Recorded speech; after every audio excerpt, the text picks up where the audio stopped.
Forever in a minute. This particular movie is a nice one because it speaks of perseverance and compassion, in the sense that the movie is all about a wealthy millionaire who is into oil and gas, but he was diagnosed of pancreatic cancer, meaning that he only had like few days, or will I say few weeks, to live, and he doesn't have a wife and he doesn't have a child.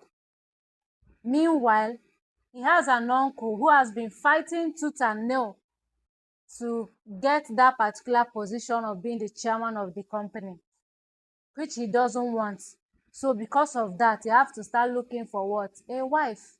And which you know that it will not be an easy one. How can you just find a wife within an hour, or like me to within a week? So he started going on a date looking for a wife, and not just a wife, somebody that can be able to fit in into the qualities that he's looking for, because he actually needs somebody that will take over the company on his behalf. And then in the search of the wife, he was not tabling the main reason why he wanted to get married to the ladies he has been going on a date to, because Naija people now, once he says something like that, any random lady will definitely want to jump into the offer. But he didn't really state the main reason why he was looking out for a wife, though he still have some kind qualities that he was looking for. So fortunately, he didn't, unfortunately for him rather, he didn't get to find a perfect match that he was looking for. So that really troubled him, knowing the fact that he just have few months to live, and he really need this to be done because a lot of things had to be done. Then we also have Sandra, who acted as Kamsi in this movie, but she's a notorious thief. Though the motive she had at heart for such hustle, or for being a street brother, is a good one, but she went about it in a wrong way. You understand? Because I don't encourage anybody to be a thief just because you want to take care of your family and all of that. But as heaven have it, she's even the one that even got to fit in into the criteria that the billionaire was looking for.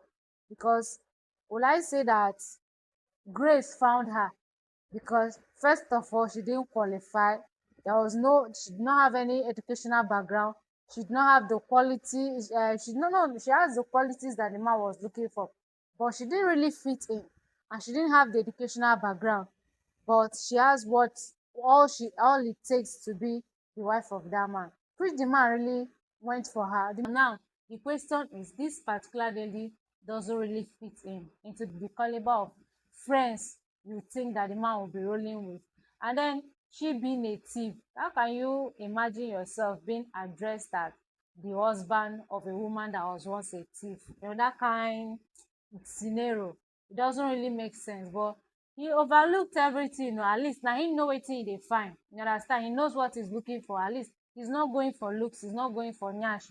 He knows what he's looking for. So he went for the lady, took her off the street, paid for her education, tried to tush her up according to his own level. And what about Kansi is that she was ready to learn. You understand? They fell in love, they started the marriage plans, and everything was going smoothly. But the only thing is that Frederick didn't tell Kamsi that he has a health issue and he has only few days to live. That is where the problem comes, because the forever that the lady thought to be a forever didn't really last. It was just few minutes. It was like 8 months. They only waited for just 8 months before the guy died. Like, guys, this particular movie, it reminds me of this movie, Heaven Must Wait. It's a kind of similar, but in a different scenario. So guys, if you have not watched this movie, please go and watch it. And